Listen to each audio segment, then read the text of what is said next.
Welcome to another episode of Project Geekology. We're on episode 60, and I'm one of your hosts, Anthony. And today, we have a special guest, a close friend of mine. Her name is Tiffany. Hello. Tiffany, I appreciate you so much for coming onto the show. We're going to be talking about Jujutsu Kaisen today. Season 1, mostly, because Season 2 hasn't finished yet. I'm excited to talk to you about that. Before we hop into the actual discussion, I'll tell y'all what I've been up to. So I've been researching for this episode, but I've also been playing Baldur's Gate 3, and I've been having a really good time with that because I've talked about how I've been playing D&D, and I've been having a really good time with that with my group of friends, and so this is kind of like playing D&D anytime I want to. On the day of recording, Ahsoka is coming out. Ahsoka's going to be coming out in 3 hours from our actual recording. And so I'm super stoked about that. I definitely plan to make an episode about that, and hopefully it's just as good as I think it's going to be in my head. So I haven't, just been gaming, playing Overwatch. They released like a whole bunch of content, some PvE stuff, some story stuff, a new hero. My friend Tiffany, she loves Overwatch and is probably a better player than I because she plays a lot more competitive than I do. How do you like the new hero, Tiffany? I love her. I main support, so she's really fun to play for me. She's also a nice little sniper too, especially if you can land her ultimate. It's actually pretty good, at least so far. I know. It took a little while for me to get used to her primary fire because it charges up and it's like a very thin shot, so it's like the soft version of Sojourn. Right. But it does a good bit of damage if you can land those critical shots. But they've kind of freshened up a little bit. They added a whole new game mode called Flashpoint and a couple of maps. Those maps are massive. I don't know about you. We have not been able to win any of those. They're so hard. They are really hard to beat. Actually, I think I got my first win or second win on a Flashpoint map yesterday. I feel like New Junk City is a little bit easier than the other one. Yes. I think the other one is Lifeweaver's map. I can't even remember the name right now, but it's really difficult. I feel like they're so huge. It's like you have to sprint across to the next point. I know. It's like running. I don't know. If you don't have a Lucio or, someone to get you over there fast, you're kind of at a disadvantage. It's like an open world map. I'm like, what's going on right now? And I've been able to mess around with some of the PvE stuff. And it's cool, actually. I do enjoy that they have added some stuff. Overwatch is definitely needed that. And like I said, I don't spend as much time, at least lately, as much as you do. So you love your competitive. My competitive Overwatch. It gets too stressful for me. I'm like, oh my gosh, I feel like I fold under that pressure. I've been keeping in and out of Master, so it's been pretty good. But once I fall back down, I'm like, I don't know about all this, but it's been fine this season. You see, this is a Masters player. I'm a filthy gold. I'm a gold player over here.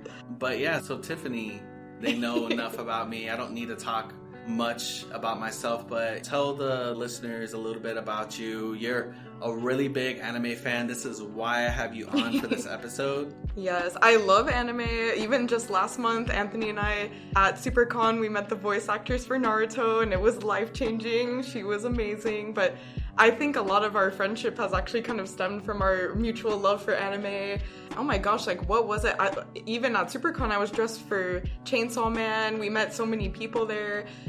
Oh my gosh, anime just has been a huge part of my life now for probably since high school, over a decade now.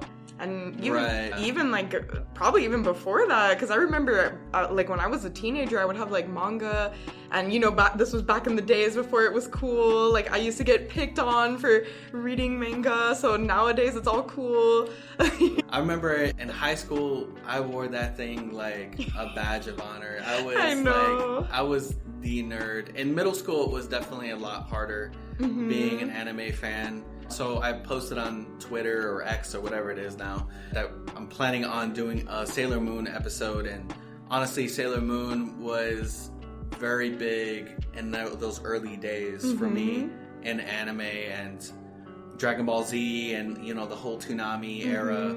And Four Kids, all that. 4Kids. The Yu-Gi-Oh, the One Piece. Calling the rice balls donuts and stuff. Oh my god, the jelly donut. It's not the jelly donut. It's like, that doesn't look like a donut. Yeah, I'm like, that's clearly a rice ball, but okay, this is fine. But we're gonna have Tiffany on again for the Sailor Moon episode, along with another friend of mine named Hana. And that'll be a really fun episode. We're really glad to have you on, Tiffany, and I'm really excited to talk about this anime with you. This is an anime that you and we've been fanning over it for a while now. If the sound is a little bit different for this episode, we are actually recording in a study room at a library, but it's super cool, and so it might sound a little echoey, but, you know, I'll do my best to kind of lower that echo to the best of my ability. But yeah, Jujutsu Kaisen. I think we're ready to hop into the actual topic of this. My body's ready. Mine is too. So Jujutsu Kaisen, what do you think about it? Like, how do you feel about the anime? Like, what made it click for you? Well, I was a manga reader before it came out, but what I really like about it is how it really, like, grasped a lot of people into the anime community. Like, it was coming out around the time of, like, Demon Slayer, and I know a lot of these, like, other big titles were coming out, but something about this era of anime has, like, really been drawing people in, and I feel like, of all, Jujutsu Kaisen was really the one to, like, pick a lot of people up. I mean, the theme song alone was trending on social media. Right. Gojo in general, even Sakuna, so many people, like, thirsting over them. Like, I see all the edits, like, the little sexy edits of them. And even, I was telling Anthony earlier, but I have a younger sister who has absolutely no interest in anime, but for some reason she's super drawn to Jujutsu Kaisen. There's just something about it. The art style, the music, the characters are also likable. And even just, like, you could just watch any episode and I feel like you don't need to have any context. It's like all the action just really grasps you. It's very engaging. It really is. So I'm a big fan of the shonen anime, Demon Slayer and Naruto, and, you know, DBZ was like probably my gateway as far as anime. But the thing that I really like about this anime is that it's very action-packed, very action-oriented, but it feels very different. The animation, and honestly, like, I didn't even look into this, like, probably should have, but it feels like it's mocap sometimes. Like, there's, like, motion capture. Like, it feels like there's an actual person doing some of these movements, and it looks so good, and it looks so fluid. Like, I don't even think that there's moments, like, you know how there's moments in anime where the frames kind of drop a little bit? I don't think that there's really any moments, not that I remember, any moments in this anime that happen, but I feel like the characters are really cool. And obviously Itadori and Gojo, like, really, like, stick out. But sometimes it feels like this anime tries not to focus just on one character, even though, you know, the whole plot is that they want, you know, Itadori to eat all of Sukuna's fingers so that they can, like, destroy him as a vessel. When Gojo is just, like, absolutely just insane. He's Gojo. Right. And Gojo. You know, for those of you who have seen this anime, like, you know what we're talking about. His character is, like, he almost seems, like, broken. Like, people literally can't touch him. Like, it's, like, inches before they stop. He has, like, a mini force field around him, and I think it's what, like, his curse is infinite void. Yeah, it's infinite void, and then he also has the ability to, oh my gosh, it's slipping my mind now, but where he's able to expel the energy as well too. So on top of having the force field, he's also able to expel the same energy with the same strength. I mean, I know that one episode where he does the purple and it pretty much destroys, like, a whole forest with just, like, his force fields. Right, yeah, that was during the... I think it's during the half part, like, it's towards the middle where that one cursed vessel is attacking them. I think it's Hanami, the one with the flower.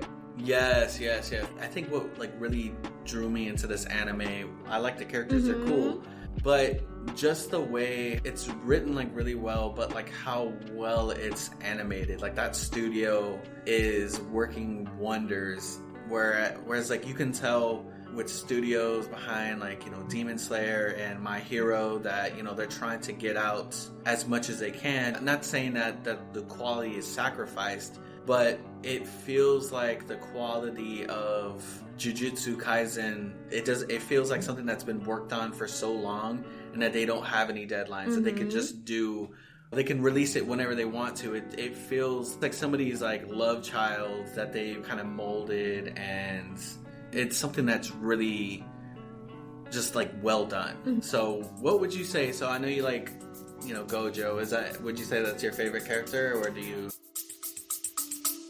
We'll be back after a quick break. I hate talking. Do you love talking about any topic and are never frustrated during conversations? Then I Hate Talking is not a podcast for you. But if there are topics that you avoid, then listen to I Hate Talking. Do you know the definition of every word others use? I Hate Talking is not a podcast for you. But if you are curious about the definition and historical usage of words, then listen to I Hate Talking. Do you know about current events and other random topics? Then I Hate Talking is not a podcast for you. But if you enjoy conversations on a variety of topics, then listen to I Hate Talking. Listen to I Hate Talking wherever you get your podcasts. Episodes drop every Thursday. Listen, like, and follow I Hate Talking today.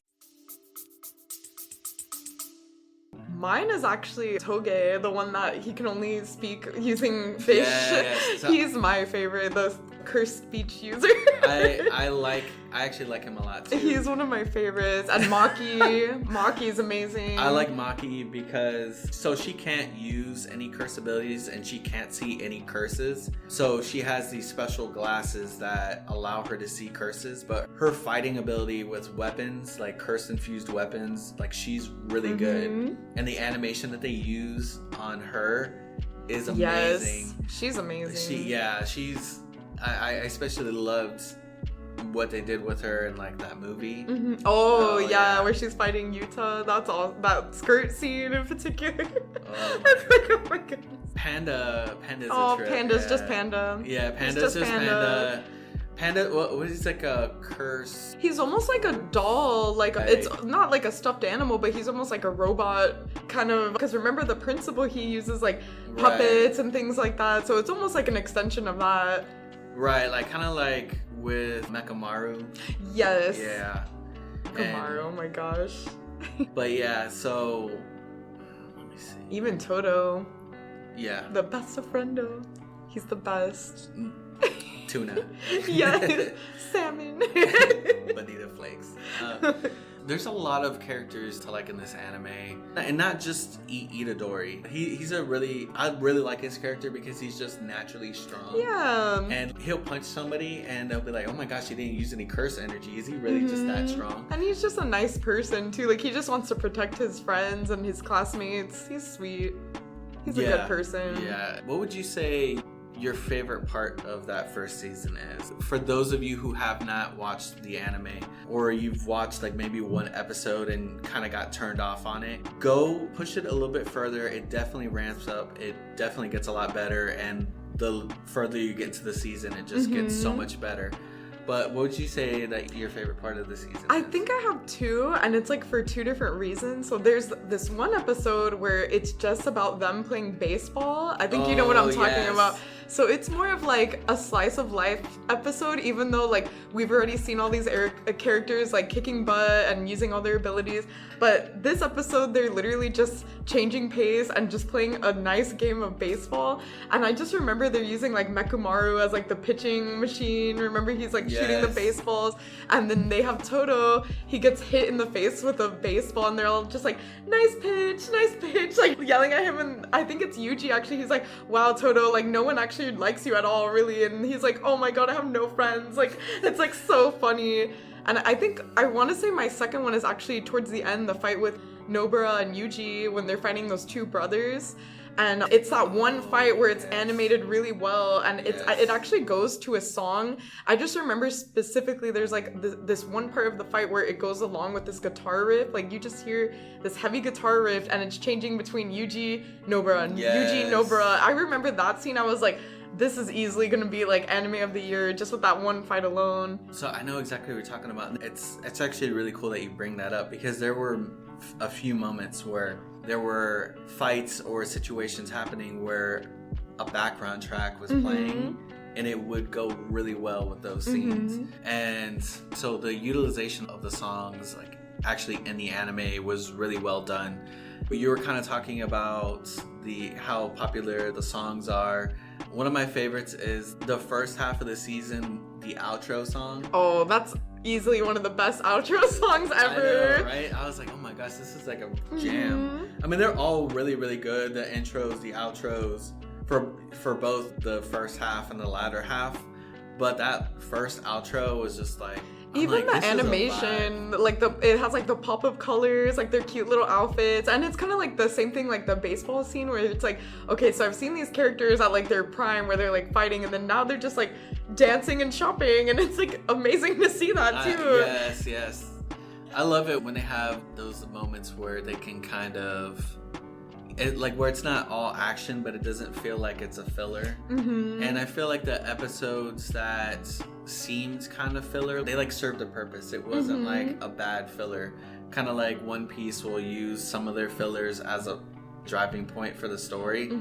And I really like it when an anime does something like that. I think it's really smart that they don't just make a bunch of episodes and then like a quarter of them are fillers, you know? And even then, at the end of the episodes, I know some of the episodes have those like little 2-minute scenes. Yes, like there's that one where I think they told Gojo that Megumi was getting like hit on by a woman, and they all go like Formation B or something like that, and they're like chasing after him. I loved that one. It's just like little things like that. It's like a 2-minute scene just to like wrap it all together. It's not filler. It's just to like add on to the episode, like a little cherry on top. Right, Demon Slayer would do that, but like the Taisho era secret. Yes, you know, like I love that one with Mitsuri and her sword. They're like, "Wow, do it again!" And she's like putting her little ribbon sword together. Oh my gosh! We don't have a Demon Slayer episode, so I definitely want to get one of those out. I think it would be cool to have you on for that. So the world of Jujutsu Kaisen is really interesting because it's a world where there are these people with, I guess that's like an innate ability to be able to see curses. They develop these abilities called curse techniques. And so I'm not too sure, maybe you know a little bit more because you read the manga. So are curse techniques something that somebody is born with, or is it something that they develop? Like, do they have to develop?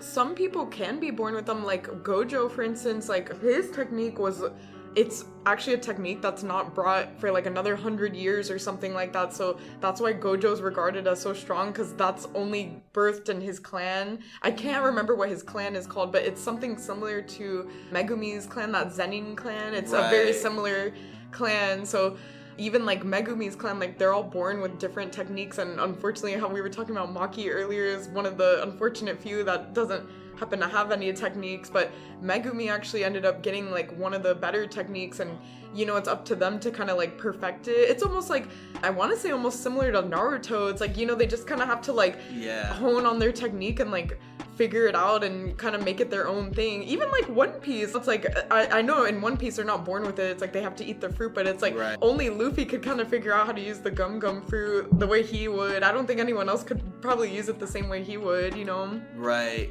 It's funny because like as soon as you said Naruto, I was thinking that like maybe you could equate Maki with maybe Rock Lee, because Rock Lee gets to use taijutsu, which is like more of it's a physical thing, whereas with Maki, she can't use curse energy or even see curses. But that doesn't mean that she's not effective. Like, she's really good. She throws down. She's one of the strongest people. And I think they even talk about that in the show, because she's not on a higher grade of sorcerer. But when they start seeing how she fights, I think it's actually the fight with, oh my gosh, her name is slipping me now, but it's that one blue-haired girl that's on the team with her sister, Mai, and the sister like lies to her. She's like, oh, Maki's not strong, and then the girl's fighting her, and she's like, what was Mai telling me? Like, she lied to me, like, this girl's strong, and she's not even like a high-grade sorcerer. And Maki like jacks her sword. She takes it and uses it on her own. Yeah, and her sister just has this resentment for her. Maybe because she doesn't have this ability to use curse techniques, but she's still strong somehow, you know? But I mean, that's really just all hard work on Maki's side, and I like how they have their teams kind of set up. I would say that Megami, Itadori, and Nobara they're like Ninja Team 8 or whatever. Yeah, they're like the classic like go-to team. It's funny because it does almost remind me of Naruto when you're like first watching it. It's like the setup is almost the same, especially like the character dynamics, and then you just get introduced. It's almost like the shonen exams. Like I feel like the first season of Jujutsu Kaisen, it kind of reminds me of that. I'm very particular when it comes to anime doing... I think it's the Chunin, actually. I think I messed it up. It's Chunin exams, right? Or Shonen. I can't remember now. No, you're right. Is it Chunin? I was like, I'm thinking about it. I'm like, I think that's when you get like your first glimpse of Orochimaru. Mm-hmm. Yes. Yeah, no, I know exactly what you're talking about. And so that kind of makes me think of, you know how there's anime, they always have some sort of arc like that where there's like, you know, a Chunin exam or schools coming in to do like a competition. Even My Hero. I think My Hero, that was like the first season or the second season, like that whole arc where they have to fight each other in that stadium. Right. But I feel like Jujutsu Kaisen does that type of arc really well because I feel like I've seen it so many times, and so when it pops up, I'm kind of like, oh god, here we go again. Here we go again with the school festival arc. But this one was done really well. And they really throw down what's the really big muscular guy? Toto? Yeah, okay. I love oh god. I love his introduction. Because, with the Jennifer Lawrence? Yes. We're like, you know, he goes to fight Itadori and he's like, okay, before I fight you, what kind of woman do you like? And he's like, you know, oh yeah, you know, I like a thick woman, like a Jennifer Lawrence type. He's like, you're my brother, like my best friend. They have that like fake flashback where they're brothers at high school. Oh my gosh, remember? He has like this crazy hallucination. Like, we've been friends since grade school or something like that. And he's like, what are you talking about? Yes. He's so funny. And I really liked him because I thought he was just gonna be like kind of like that douchey character, like a big buff muscly character that gets beat up in like the first episode he's introduced or something like that. You know, right, or like that one that like, you know, super strong and thinks that he's like better than everyone, which, you know, he kind of gets sometimes, you know, he'll kind of give you that vibe. You know, I guess he's just like that, you know, let me do my thing and you all do your, just don't get in my way. And I really like how he like made Itadori like a better fighter. Yeah. And he's like, all right, we'll do this. I'm not going to help you until you do this. I'm like, dang, like he's actually like trying to like make him better. Yeah. And so I love that fight that they have against that curse, that special grade curse. The flower one, what was? I think its name is like Hanami. It's like something like that. Right. I remember it has like the backwards speech, and then they can finally like understand it after a certain point. That fight was crazy too. Right, yeah. So like, I like how they did that. They couldn't understand, I guess, like audibly what that curse was saying, but somehow they understood it. And they made it to the point to where like we could understand them. And yeah, that fight between Toto and Itadori and the curse, it was just like super cool. And the whole idea of domain expansion is really crazy. Like that a really strong like curse or Jujutsu sorcerer can like just pull in, I guess, their surrounding areas and people. And that's like where they're their strongest. Like they're not gonna lose in that moment. But Gojo doesn't care. Like he defies like the laws of domain expansion, and Itadori apparently just like will break into the things too. What's the name of the character with the precision cuts? Nanami? The one that works overtime, right? Yes, he's amazing. I liked Nanami. He's like, oh man, I have to go into overtime now, and then the guy's like, what do you mean? And he's like, oh, it's not a good thing for you. Like, oh my gosh. Like pulls down his tie, and I just thought it was really interesting that he used a weapon that it was wrapped. It was a blade that was wrapped. He wasn't actually cutting anybody, you know? And he used to just be like an ordinary businessman, and like look at him now, it's like a crazy.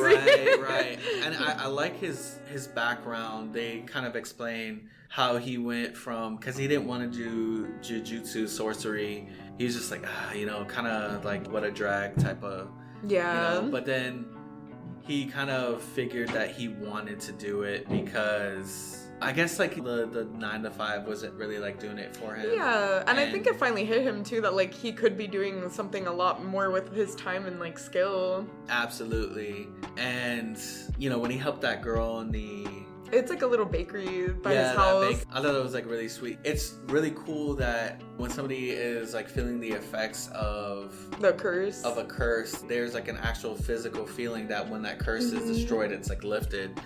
And there's definitely some real world stuff that could be like translated from it, like when you're feeling down or feeling the weight of something on you, like depression or even like anxiety, because some of these people will feel anxiety. Once that kind of curse is destroyed, that is lifted off of them. I kind of saw what they were going with when it came to those curses. Some of them are just like over the top crazy, like the one that uses DNA, the one like the patchwork.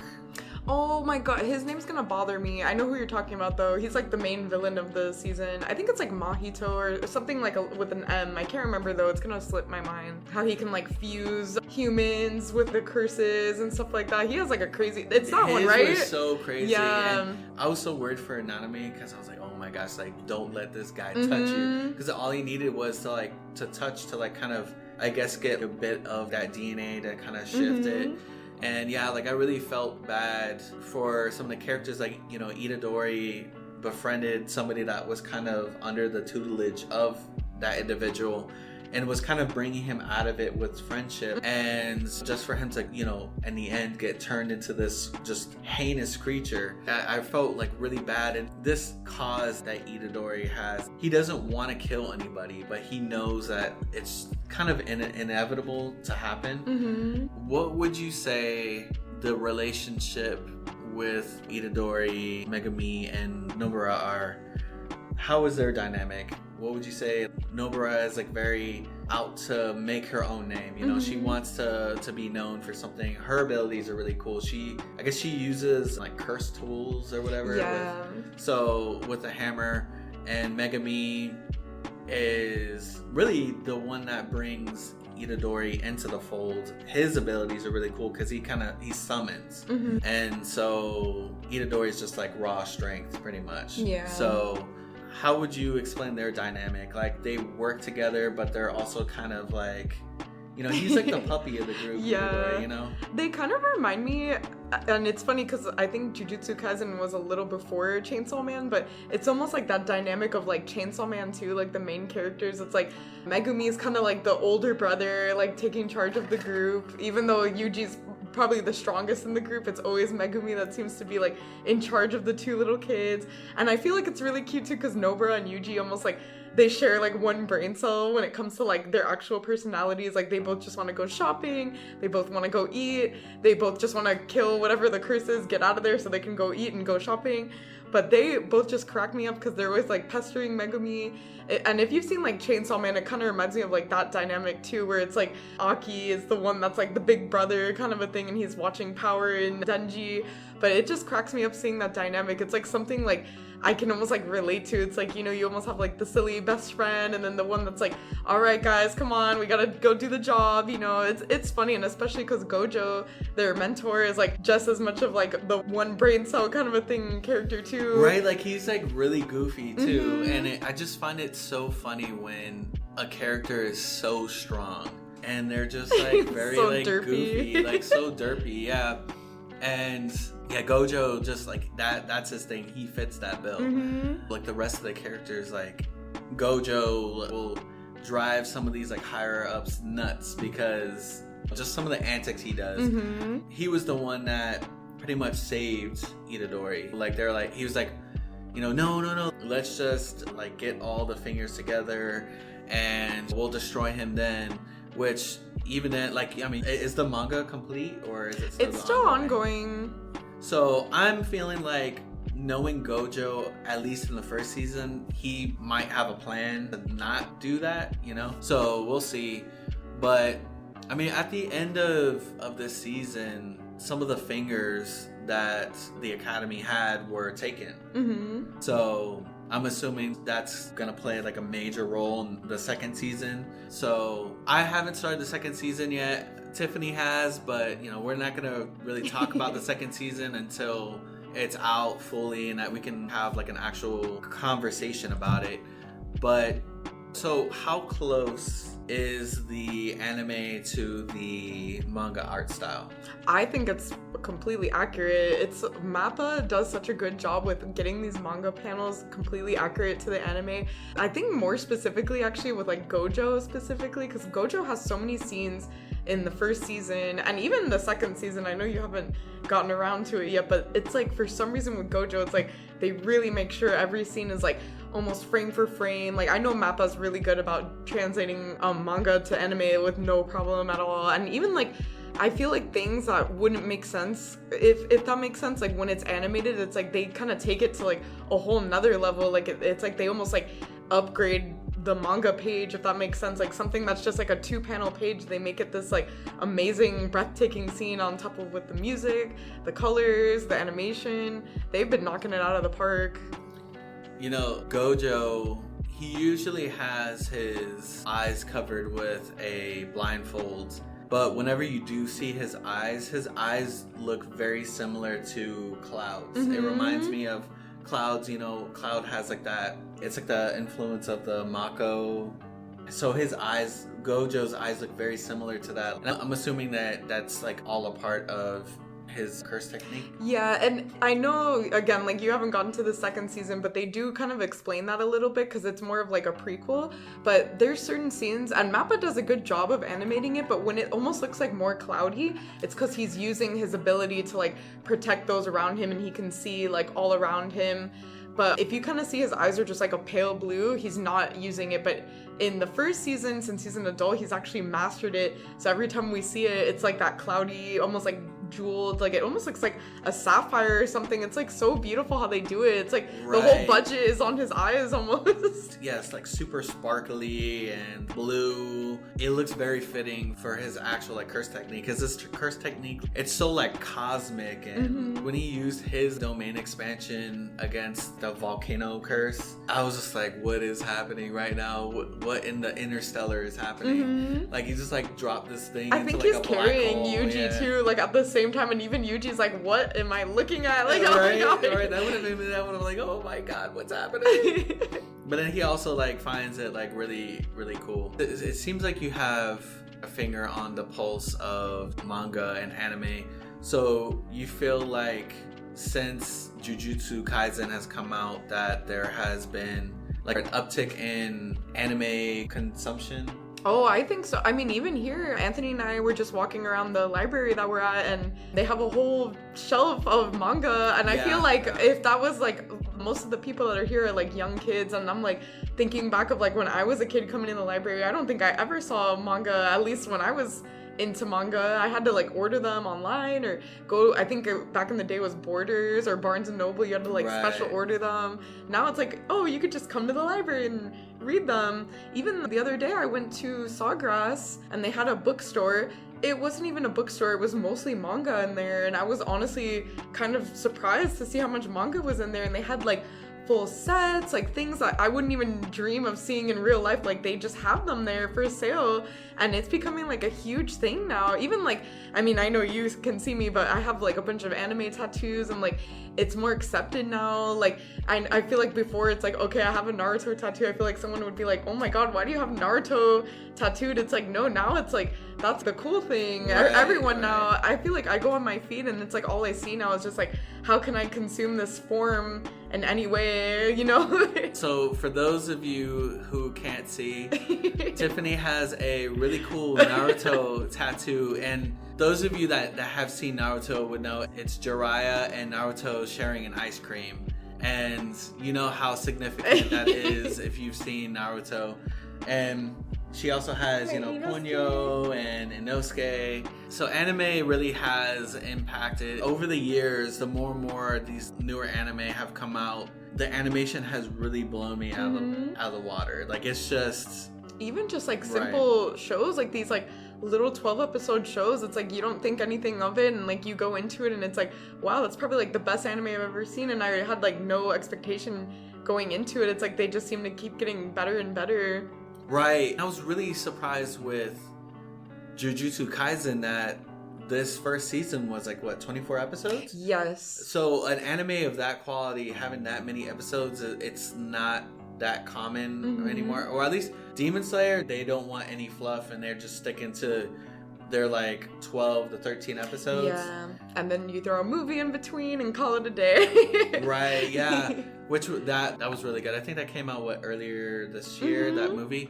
That's something that I would also like to talk about. Even Jujutsu Kaisen, remember they did Jujutsu Kaisen 0, the one with Yuta. It was like before Yuji joins the school. Did you see that one yet?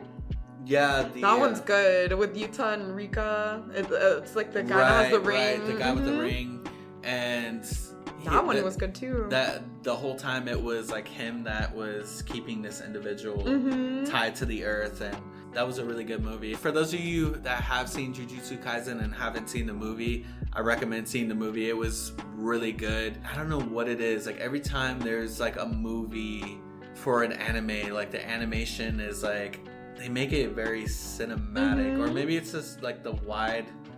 It could be. It adds like the the it's wide made for like a bars theater, yeah.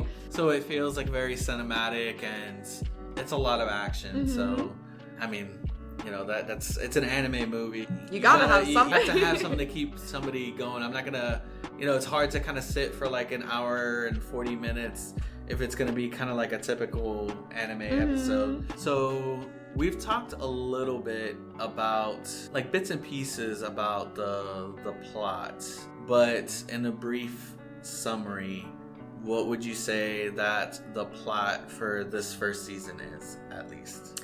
At least for the first season, I want to say like the first half, we start off with Yuji. Right. He's not a curse user at the beginning. He's just a normal high school student, and he just happens to be in the wrong place at the wrong time.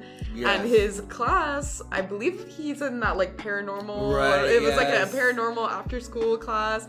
They end up finding one of the fingers to Sakuna, which is a very crazy cursed vessel, and that's where he runs into Megami, and Megami explains it to him very briefly. They have to find the finger. It's a little too late for his friends, but he's able to save the day, and he, funny enough, ends up just eating one of the fingers to stop the curse from happening and taking over the school.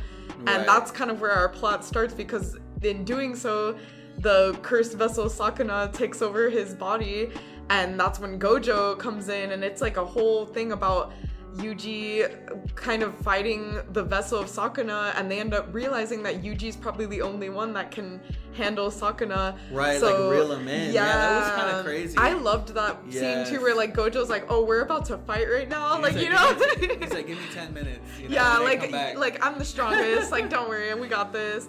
But yeah, I think it's more about like them realizing Yuji can handle Sakuna as the vessel, and they kind of make it a mission. Like, okay, we need to find all these fingers, have Sakuna as a whole, and then unfortunately they're kind of just using Yuji as like cattle for slaughter, because eventually he does know that he will be killed once Sakuna's vessel is complete. So at this point in the series, it's more so about them completing Sakuna as a vessel. And then we also have the villain towards the second half. I cannot remember his name, but I remember Geto is one of them, the guy with the scar. We have the volcano guy. I can't think of his name either, but we have those other guys that... It reminds me of Squidward. Yeah, it does. But they're pretty much coming in to either steal Yuji or steal the fingers. They're trying to prevent Sakuna from becoming a vessel again, because they know Sakuna's one of the strongest cursed users that ever lived. Right. So yeah, I would say... So this first season establishes who the characters are and builds their relationships with each other. And not just the main, I guess, four, you would say. Everybody on the outside. There's a different grades of people Or like Jujutsu sorcerers. Yeah, So I it think there's starts actually at- an episode where you can even like, they have a physical chart and you can see, I think in the beginning it's actually like Toge is one of the strongest cursed speech users. Right. I think it goes from 1 to 4. Something like that. And then they also have like, special. yeah, they have like A, B, like something like that. I know Gojo's like considered like a huge special grade sorcerer where he's like one of the stronger ones. I think Nanamiya is also considered one too. He's just like on a completely like other scale. So I kind of looked up what Jujutsu Kaisen meant. I was like, what does Jujutsu Kaisen mean? And it actually means sorcery fight, which it makes sense because these characters are called Jujutsu sorcerers, and that's what they use. They call it curse techniques or curse energy. But at the end of the day, it's magic. You know, it's a type of magic that's used kind of like with Avatar: The Last Airbender. They call it elemental bending, but it's magic. So that's the same with this. So I was like, what is that? I'll like sit and I'll stew on the meaning of something. So I was just like, let me look that up. So I thought that was really cool. That's actually cool. Yeah, that name, it fits really well. Like, it was a well-picked name for how it exists in this show. For somebody that might not be actively like paying attention if they're watching it, it's easy to miss it. But in this show, there's the Jujutsu sorcerers, the like good ones. There's the curses, and then there's like the bad Jujutsu sorcerers that kind of use curses and stuff, or kind of, you know, work alongside them. So it's almost like easy to mix them up with each other. Like, that's a curse. Oh wait, no, that's a Jujutsu sorcerer. Like, I don't. You know, especially with some of those higher grade curses, where I was like, okay, that's a curse, or is that a Jujutsu sorcerer, you know? So, but you go to find out that they're curses, but they just somehow they can speak, you know? They're kind of lucid to their world, and they can, like I said, they can speak and think. So I thought that dynamic was interesting, especially with, I think that there's only a couple of them, or like 2 or 3 of them, that are actual like Jujutsu sorcerers, and like the rest of them are curses. We talked a bit about Yuta, and that he uses, he kind of has like this like innate strength, or like the strength that he's built up, and he had to learn how to use curse energy. And you know, he has, you know, Sukuna inside him that, I mean, honestly, if like things get really bad, he unleashes, but he tries not to. Yeah, because he doesn't know what he's gonna do. I'd like to talk a little bit about the other 2 in his team. Megami, his ability is, his curse techniques are really, really cool. It's like summoning. Do you know? I don't remember what it was called again, but they had a name for it. Each one is different because it depends on which one he's summoning. Like, he has like I think it's like demon dogs, because in the beginning he has like 2 dogs. There's like a white one and a black one. He has like an owl, like that giant, and I think that one actually has a different name too. It's like not an owl, it's like something else, but it is almost like an owl. He even has like the elephant. He has like a bunch of different ones, and then he even gets one towards the end. It's like a giant, oh my god, it's gonna bother me. And even when he's fighting someone towards the end of the season, and he creates his own broken kind of like infinite void, where it's like almost like shattering, but it kind of works.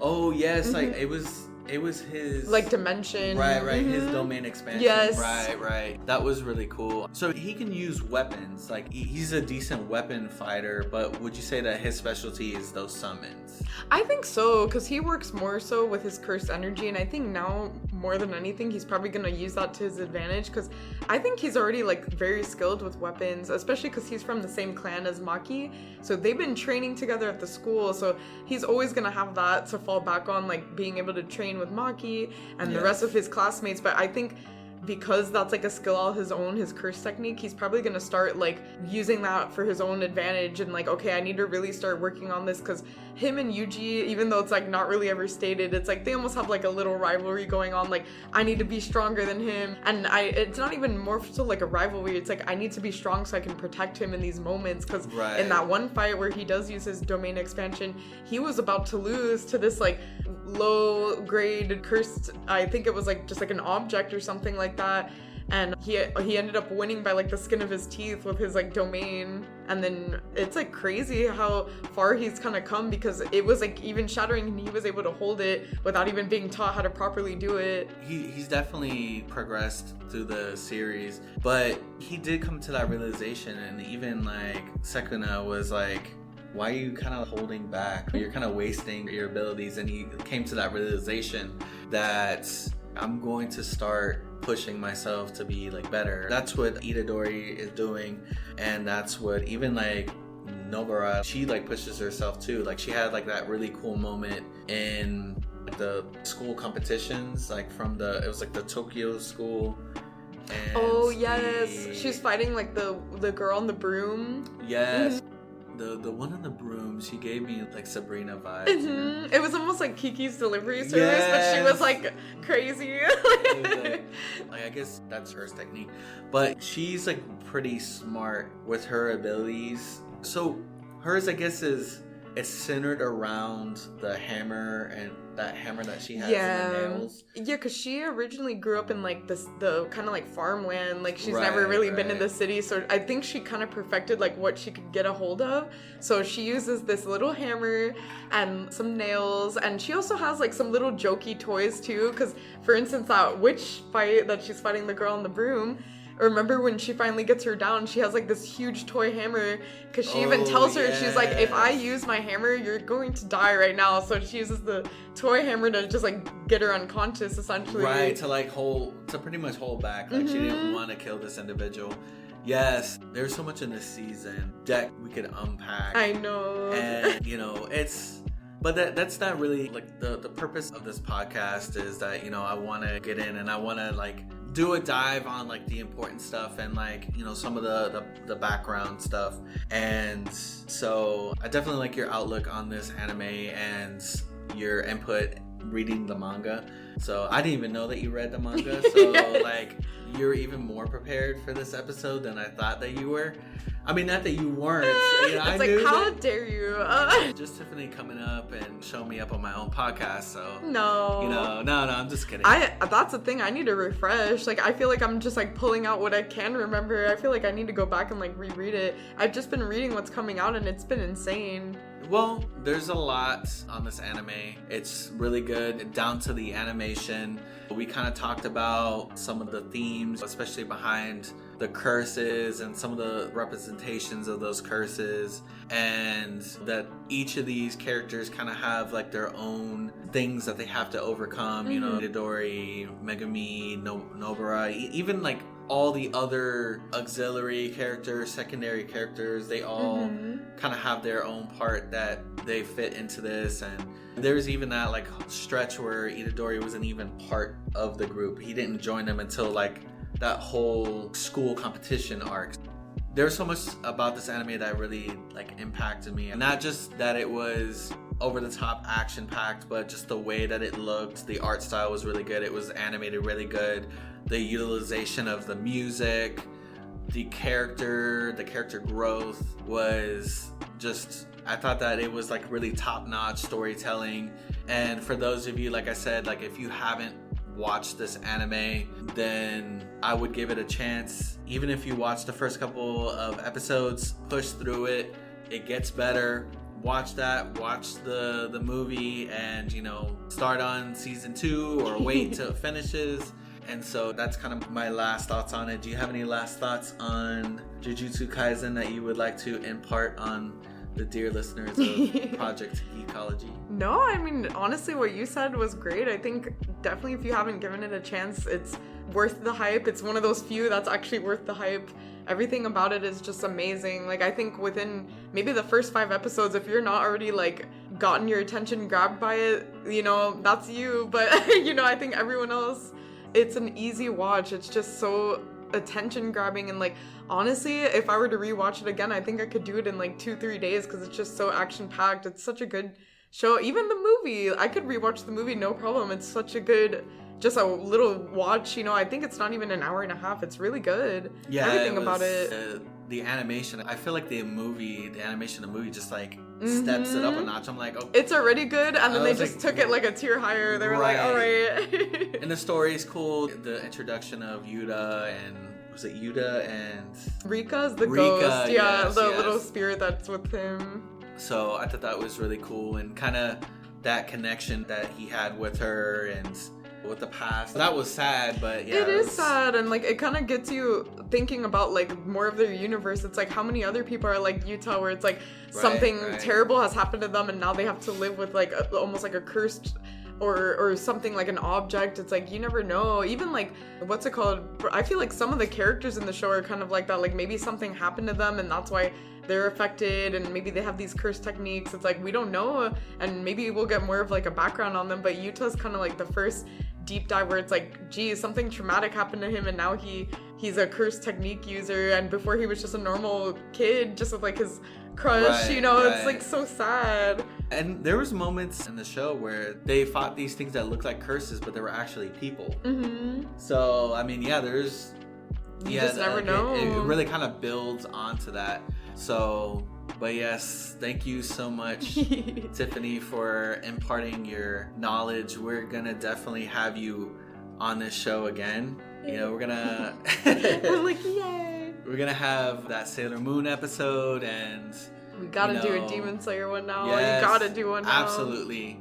So I have a few that I have planned out. I have a Monster Hunter one that's gonna be next, and then I'm gonna be talking about Twitch. After that, that's going to be the following episode. But thank you all for listening to another episode of Project Geekology. And we were so graciously joined by Tiffany, and she will be back in the future along with some others. I have other guests that are going to be on the show. And if you enjoyed this episode, give us a nice 5-star review if your podcast platform allows you to. And join us on our socials at Geekology on X or Twitter, and Project Geekology on Instagram. If there's anything that you want to add, or if you want to join the conversation, join us on there. Give us your thoughts and whatever. I hope you all have a great rest of your week, and we will be back with another episode. Thank you. Bye. Yay! We did it.